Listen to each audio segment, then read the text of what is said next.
রানীর ধন্যাকুমারী কলেজে ভর্তি চলছে ৩০ জানুয়ারি ২০২৫ পর্যন্ত। মুর্শিদাবাদ জেলার জিয়াগঞ্জে অবস্থিত নেতাজি সুভাষ মুক্ত বিশ্ববিদ্যালয়ের অধীন রানী ধন্যাকুমারী কলেজে বর্তমানে বিলিস এবং পোস্ট গ্রাজুয়েট কোর্সে ভর্তি চলাকালীন রয়েছে। ছাত্রছাত্রীরা ৩০ জানুয়ারি ২০২৫ পর্যন্ত কলেজের বিভিন্ন কোর্সে ভর্তি হতে পারেন। আগ্রহীরা সরাসরি নেতাজি মুক্ত বিশ্ববিদ্যালয়ের অফিসিয়াল ওয়েবসাইট থেকে আবেদন জমা দিতে পারবেন। রানী ধন্যাকুমারী কলেজের স্টাডি সেন্টার প্রতি রবিবার অফলাইনে ক্লাসের ব্যবস্থা করে। এই অফলাইন ক্লাসগুলি সম্পূর্ণ নিখরচায়।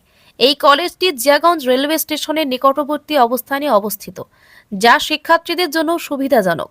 এখানে রাজ্য ও জেলার বিভিন্ন এলাকা থেকে আসা অভিজ্ঞ শিক্ষকেরা ক্লাসে পাঠদান করেন, ফলে শিক্ষার্থীরা শিক্ষার ক্ষেত্রে ভালো সুযোগ লাভ করেন। এখানে বাংলা, ইংরেজি, ইতিহাস, শিক্ষাবিজ্ঞান, রাষ্ট্রবিজ্ঞান, social work, commerce, journalism, public administration, English language teaching এবং বিলিসের মতো বিভিন্ন বিষয়ের কোর্সে ভর্তি হওয়ার সুযোগ রয়েছে। ভর্তি প্রক্রিয়া সম্পন্ন করার সময় রানী ধন্যাকুমারী কলেজ স্টাডি সেন্টারের কোড T06 উল্লেখ করতে হবে। আগ্রহী ছাত্রছাত্রীরা দ্রুত ভর্তি প্রক্রিয়াটি সম্পন্ন করে তাদের পছন্দের কোর্সে যোগ দেওয়ার সুযোগ গ্রহণ করতে পারেন। এই কলেজটি শিক্ষকদের বিশেষজ্ঞতা এবং ছাত্রদের জন্য শিক্ষার মান উন্নত করার জন্য পরিচিত।